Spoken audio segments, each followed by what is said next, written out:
Hi, welcome to Poet, Writer to Writer. I'm here with my guest poet, psychologist, John Cuetara. Is that pronounced right, John? Good pronunciation. And he has published poetry and short fiction in a half-dozen literary quarterlies, and is the author of 2 collections of short stories. At Bennington College, he studied writing with Ben Billet, John Gardner, who famously died in a motorcycle accident. That's right. That's absolutely right. And Bernard Malamud, one of my favorites. Oh, good. Yeah. And John works as a psychologist and lives with his wife in Wheaton Terrier and Mystic Lakes in West Medford. Okay. That is all true. MEFA. MEFA, as we say. Right. Now, I want to start off. You studied with Bernard Malamud. I remember his daughter wrote a book about him. Jana Malamud Smith Yeah. wrote a book called My Father a Book, which I bought. I met her, had her Yeah. autograph it, and very nice remembrance, but warts and wrinkles too, about the What affairs he relationship had is and yeah. difficulties. I wonder if he was around, he'd be, in the 120. Oh, I know. If he was around now, people would be going after him, for his dalliances. Oh, yes, because he had an affair with a Bennington student that started Right. when he first got there and lasted 25 years or something. Yeah. So, yeah, you're right. The Me Too movement would Yeah. be after him. But sometimes you have to separate the artist from the man, and Yeah. unfortunately, this was part of the culture anyway. So. But let's not get into that, right? Right, Yeah. right. But I know I read The Magic Barrel, The Tenant. Tell I me love how his he was as a teacher. Well, it's interesting because he only taught once a year at Bennington College back in the, I think he was there from the 60s to the 80s, and I was there in the mid-70s. And he taught a writing workshop, and he only chose 6 students to be in that class, and so there was big competition for it, and you had to submit a couple of manuscripts, and I submitted one, and it was about an incident that happened to me on a bus ride, a school bus ride. He had misunderstood the story and thought it was about a racial busing incident, so I think he took me into his class kind of by mistake almost. And it was a very intense class, and I wrote comic fiction. I wrote funny stuff, and he wrote more serious stuff. So we didn't really. Yeah, but in The Magic Barrel, he had the He has a sense of humor, and I love his writing, his short stories, his novels. I love them all. But he once said to me at one point after I'd read a kind of a comic piece, "This isn't serious, but you have a real genius for TV writing," which he meant as a little bit of a double-edged kind of a sword thing.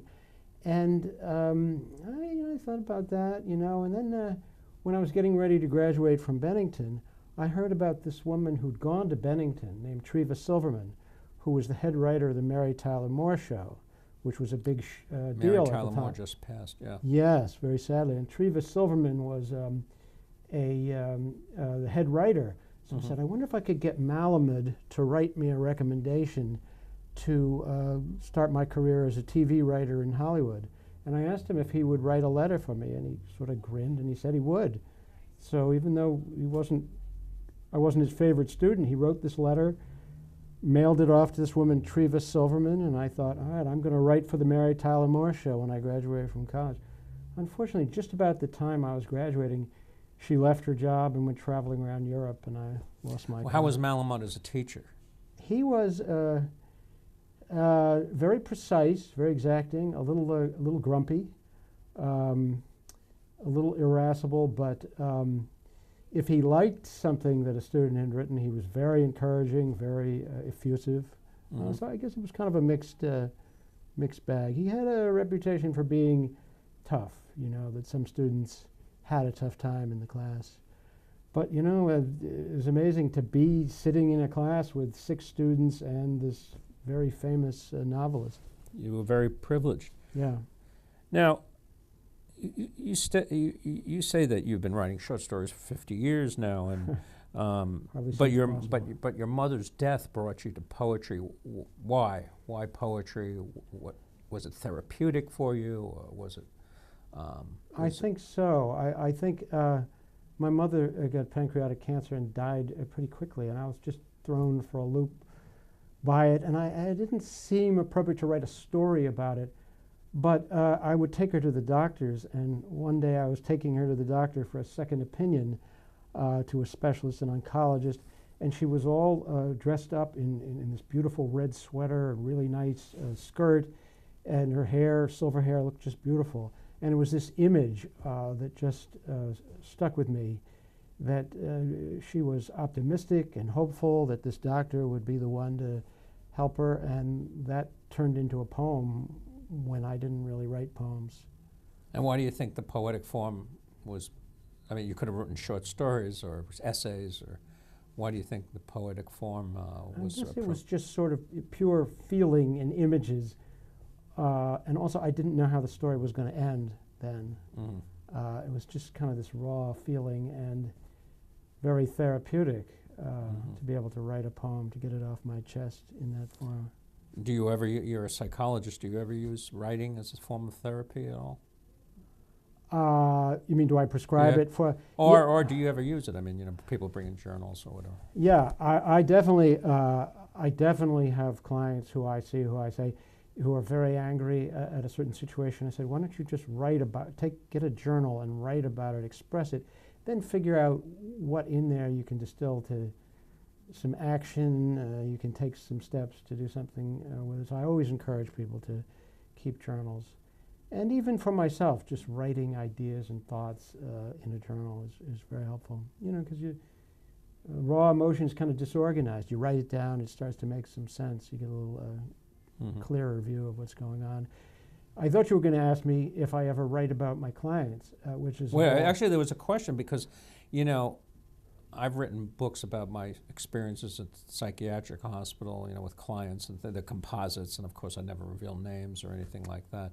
I find it's, you know, it's a big part of your life since you work, and I find it's hard, you know, not to have written any poems, you know, because it's just part of my life, and my work is my life. So, yeah, I was going to ask you that question. Yeah. You know, it's interesting. One or two clients have somehow Googled me or seen my, I don't really talk about my short story writing and poetry writing, but some of them Googled me, and one woman said, you know, look, I hope I'm not going to end up in a poem or short story. And I said, you won't. But to be honest, there are 3 or 4 people who've told me things, clients who've told me things that just struck me. So I went off on kind of a different tangent. But if they told me something, I changed the sex of the person, I changed the age, I changed so much, hopefully, that they wouldn't be recognizable. But a client tells me they really love something, or they really hate it, or they've been to this place that was just magical or mystical, I feel compelled to write about it. So some of my poems have 50% of something my client told me in them. And the psychiatric ward is especially poignant, and there's always, you know, the One Flew Over the Cuckoo's Nest. One Flew Over the Cuckoo's Nest, but you know, I mean, over at McLean, we know that Sylvia Plath and Ann Sexton and Robert Lowell were there. But I mean, On the Ward is can be very poignant. People are in their sort of, you know, the worst situations possible, and raw element that. Yeah, you know, I worked on some wards too at Charles River Hospital. We talked about both working at the infamous Fernald School State School, where I met my lovely wife. You were there a little before me, but yeah. Yeah. But it was. Yeah, I did write a poem about Fernald from the perspective of the individuals rather than my own perspective. But it was such an amalgam of people. I don't feel I was betraying anybody's confidence. But yeah, you're right. These things inspire us to write, just like wars inspire people to write. Anything that's extreme like that. Yeah. Now, you tell me about when you were a kid. You were living in Italy, right? And you told me about your experiences meeting John Steinbeck. I don't know if you can remember back about that far, but any impressions you can of the great writer. Well, you know, you have these childhood experiences, and then your parents tell you about them, and what you remember and what your parents told you kind of get fused together. But my father was an architect, a Cambridge architect for the Architects Collaborative, and he got a job working in Rome. They were working on the they were building the University of Iraq in Baghdad, and the Rome office was the closest one to it. So my whole family moved to Italy in 1960, and we took an old Italian ocean liner to Naples from Boston. And one of the passengers on that ship was John Steinbeck. And my father talked to him much more than I did. My father was a big reader. And he said he stood at the edge of the deck as the ship was getting ready to take off. And Steinbeck knew absolutely everything about the workings of the ship. He said, now they're hauling this in, and they're pulling that in, they're doing that. And later there was a drill, and he said, yeah, the Italian sailors have to do this, they're going to do that. They're preparing for a sinking, and he just knew everything about it. He had done so much traveling. My father said he was a very friendly guy, and he really wanted to talk. And he's just sort of, my father said, I'm Ed, and the guy said, I'm John Steinbeck, I write books. And my father said, yeah, I know. And he had no idea who it was till he... Did he seem, he wasn't full of himself? He just said, no. According to my father, and again, I was like in the distance kind of watching this happen, but apparently he was, maybe a little depressed from what I've read, but very talkative and not an egomaniac at all. Yeah. Now,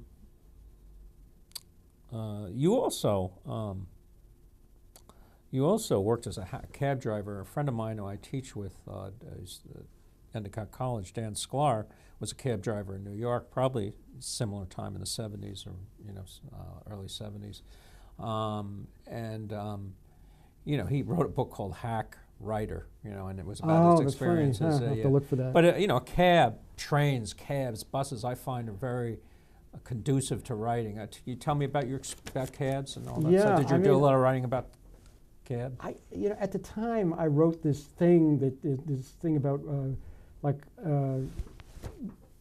was going to be like a play about cab drivers. Because if I remember correctly, The Greening of America came out about that cab driver who dropped out of. It was a very popular book. You remember that one? Right. And so cab driver had a certain romance attached to it. Yeah. I assume this was in the early 70s when you were driving. Yeah, and there was also Taxi Driver with Robert De Niro. And then I started to write this thing about a taxi driver, and then the TV show Taxi came out. And they somehow stole all my ideas without even knowing me. But I think driving in a cab makes you a little bit cynical and a little suspicious. And it was a thing I didn't like about myself, that, I'm not going to pick up certain people at certain hours of the night. I'm not going to take them to certain places because I heard about somebody got robbed or got mugged or got hurt doing that. And would you profile people? I think I was probably starting to, sort of trying to resist, but probably doing a little of that. I think I was scared to take people to certain neighborhoods. I worked the late shift. I would work from 3 or 4 in the afternoon until 2 or 3 in the morning. And it was Cambridge Yellow Cab, which was on halfway between Porter and Harvard Square, where Cambridge College is now. And Leslie, isn't it? Or Leslie University? No, Cambridge College is over there. Leslie's back at Porter Square. Oh, that's right. Yeah. Okay. We would get the drunks who would get out of the bars at 12 or 1 or 2 in the morning, and they were either your best friend or your worst enemy. They hated you, they were pissed off at you, you couldn't do anything right, or they loved you, and here's $20, take a big tip, and you felt bad. That's a $20 bill, buddy. You don't. You'll regret it in the morning. Yeah, that's right. But did you get any work out of it, fodder for your? Oh yeah. So I did write. I don't think I've ever written a poem, but I have written a short story or two, or started them. It is a very rich field, and it's like you meet everybody in the world. You're not confined to one. Anybody can take a cab. But it is interesting. It seems to me that very rich people and very poor people took cabs. The people who didn't have cars, or the people who couldn't be bothered driving. Right. Right. Because people don't have. Yeah. So as you see all the strata of society. And then when Uber and Lyft came in and sort of started squeezing the cab industry, I felt sort of that. Survival of the fittest, yes, but it seems sort of unfair. These cab drivers, these cab owners had to pay, tens and hundreds of thousands of dollars for their medallions, and then Lyft had a kind of a better business model, came in, The drivers didn't need special cab licenses. It seemed sort of like it's an uneven playing field in some ways. Now, you have a new book out from our mutual friend That is and true. publisher Robin Stratton, who I think is moving to San Francisco, but still. Is that gonna be right? a- Oh no, I didn't know. I heard something Robin about is that. wonderful. I've Yeah. never met her in person. But You never just- met her in person? But No. she's my favorite person of all my friends who I haven't met in person. Oh, well. Well, she's a world traveler now, so you know. It's Oh, hard to see Africa! her. I know. I've Yeah, been getting the Africa, Facebook posts from yeah. Africa. Now, she published Big Table Books, published Away with Words, poems about big losses and small gains, which is basically makes out life. I was reading one poem in particular, The Old Girl, and I love dark pubs, and I love, it's sort of like when you're in a pub, you can fantasize as the shelter of the darkness, you can hide the flaws, and you might, drink will, give you be a little looser, and the hard edges are sort of softened. What do you think about pubs and things of that nature? Oh yeah. Well, I've been reading a lot of. I wrote a book called The Last Night at the Worst House, which was one of my I favorite. love that place with all the 27 German beers. And then the Jake Worth's, I hear, is now being Jacob sold. Worth's is it's being closing, sold. yeah. Yeah, that's Yeah. some of my favorite places. Oh, I going. love the Worst House. That was Yeah, good. that was a My great grandma's place. from Germany, and she loved to take me to the Worst Yeah. House. Pubs are great, and the characters you meet, like the people you meet in a cab, people who are a little loosened up by the alcohol, the regulars in bars, the role they play, the comedian, the tough guy, the whatever. I've been reading a lot. I've read many of the novels and a lot of the poetry of Charles Bukowski, and all his stuff is barflies and people in bars. It's just fascinating. Not necessarily great poetry, but but some of it is. But interesting, and he sort of tells little stories with his narrative poems. And so, give me a little background on this poem. Was this? Oh well, let me find that one. That's a good point. That is called The Old Girl. You with Facebook and the internet, you think about. I absolutely love my wife, and I married the exact right woman. But you wonder about those girls who got away, and you wonder about life. Yeah. And then you look people up on Facebook, and if you're reasonably well disciplined, you leave it there. And if not, you meet them for a drink, and who knows what happens. So I was kind of fantasizing with that about this particular woman. I won't mention the name, but an old girlfriend from the old days, wild and crazy young woman who you think about, those were the days, the early 70s, and she was a big drinker, and we hung out at Bunratty's in Brighton, and I used to live near there. Yeah. Did you? Yeah. That was quite a rock. It was a rock. It was a rock club, and there was a dance floor, and the wild and crazy times there, and even I think I was in a barroom brawl or two, and not that I was the instigator, but I was there, and. You start thinking about that, so I started thinking about her, and shall I read? Yeah. Why don't we start off, because you could read from your book, which is available, I imagine, on Amazon and at the Big Table publishing site. Yeah, it's Amazon, and you can get the Kindle version of it. And, wow. Yeah. All right. Yeah. Well, So start this reading a is selection of called, poems from your book. Sorry, go ahead. Yeah. Read a selection of poems yeah. from it, Away with Words. Yeah. So this poem is called The Old Girl. Oh, and I just have to say one thing. I mentioned the name Trump in this poem, but this was years before Trump was president, so I don't mean anything political by it. The Old Girl. We meet in a dark pub, leaving on hats and coats. Extra pounds and lost hair go unnoticed. I claim to be richer than Trump, and your dream, to be thin and blonde forever, comes true. With Merlot, we laugh at old wounds and forget to brag about grandchildren. Spouses are like long-lost lovers as we become engaged for the evening. That's a kind of a nostalgic. Shall we go into some other? Whatever you want. Yeah. Whatever you want. I went to Bennington College in Bennington, Vermont in the early 70s. It was, considered a hippie college, an alternative college. Oh, I was reading about the nude woman, right? Yes. So I'm going to. Because I remember at BU in the early, 73 when I Streakers? started, the Streakers. Is that part of the streaking Well, she thing? was streaking on a bike. Yeah. But it was a whole parade. It was more, Bennington's always been ahead of its time with a lot of stuff. And they would do performance art. And I just, my first couple of days at Bennington College, being 18 and naive, I just stumbled across this wild scene, and I just was awestruck by it. So that got captured in this poem here. Right. It's called The Last Leap. My first week away, I saw a girl riding a bike, naked and painted blue. A weird parade of students followed her across a Bennington field. I wonder if she'd do it now that she's 60 and cameras are everywhere. That spring, I jumped off a cliff into a frigid pool to impress her, but she and her naked friends barely noticed. That's the last time I remember plunging into anything. So those were the wild and crazy days at Bennington. It's still I never going. streaked, but at least there are no photographs of that. I hope not. It wouldn't be very flattering, but Here's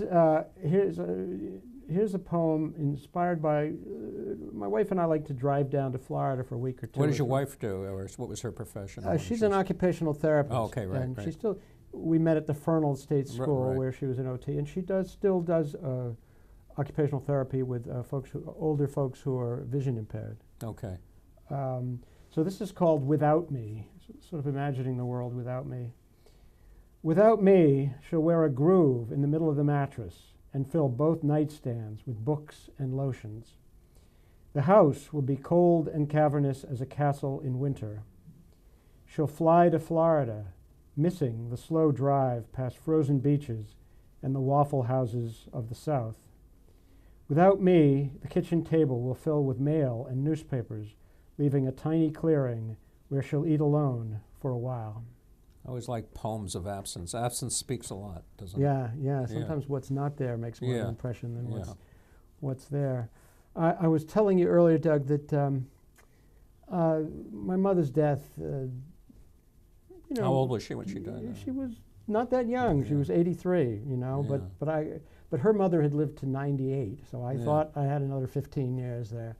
So it caught me by surprise a little bit. But anyway, this poem takes place at Mount Auburn Cemetery as I went and spent my first Mother's Day after. And for those of you who don't know, Mount Auburn Cemetery is much more than a cemetery. It's a great wildlife refuge. I interviewed, there was an anthology that came out called, I can't remember the name, but it was, it had poems and wildlife photography and I remember seeing it, hearing about Dead that. in Good Company, that was the name. I interviewed the folks who did that. Dead in Good Company? That. And they do concerts, they have wine tastings, they put on plays, they do all kinds of fascinating things at Mount Auburn Cemetery. Yeah, it almost makes you want to die, right? Not quite. Not much quite. of a hurry, not quite, almost. But it is a nice place, and she is buried there. And I did go there on a nice spring day to visit her, and this inspired, it was Mother's Day, in fact. The poem is called Mother's Day. We're sunbathing at Mount Auburn, surrounded by azaleas, pouring Merlot into the earth and ourselves, laughing and crying on lawn chairs at this graveside party, wishing the guest of honor would get up and speak. So Mount Auburn is a beautiful place, and I do try to go back there as often as possible. And they have a performance at Mount Auburn, I don't know, I think it's sometime in the spring, where they have a tour of the cemetery where famous people like Mary Baker Eddy are portrayed by actors, and there's millions of famous people. Those famous people, 18th, 19th, 20th century people, in costume, lead you around, tell you about their lives, and lead you around the cemetery at dusk. So it must be quite a... Oh, I've never done it, but I keep meaning to want to to do this. Great. So the next one I wanted to read for you is kind of comes from living in Italy as a small child. It's called Forgotten Italian. I've forgotten things that took years to learn, like balancing on a unicycle and loving a drunken father. I remember roaring through Rome on his Vespa, past piazzas and fountains, holding on with blind faith. When my mother speaks Italian, I recognize the feelings, not the words. She cried when he left. We saw an Italian movie, but I have no idea what it was about. So I was 6, 7, 8, 9 years old, living in Italy. It's kind of hazy memories. I live over in West Medford on the edge of the Mystic Lakes, which are kind of a cool area. You can swim in there. And this next poem is called Empty Lake. With fog around her ankles, the lonely lifeguard talks to a duck. No one swims or sails on the gray lake. Just you and me, duck, she says, remembering yesterday's happy shrieks of children splashing in shallow water and parents shouting in Portuguese. The sand smells of roast pork from big family barbecues. I like it lonely like this, she says. The duck swims off into the fog, quacking a quiet goodbye. So those of you who have not been to the Mystic Lakes, check it out. All right. My mother is sort of a constant theme in my poetry. She's a what? It's a constant theme. Yeah, Okay. yeah. And this one's called, she was also at the Mount Auburn Hospital in Cambridge. It's called White Coats. It's snowing big clumps of lint outside her hospital window, and the white coats want to talk about chemo. I ask what she thinks. Snow's been piling up since early morning. She says it's sad but necessary. She's already buried in white sheets and blankets, staring up at the ceiling and beyond. Yeah, sort of a beautiful image of intending. Yeah, I thought she knew what was going to happen, but she was quite brave.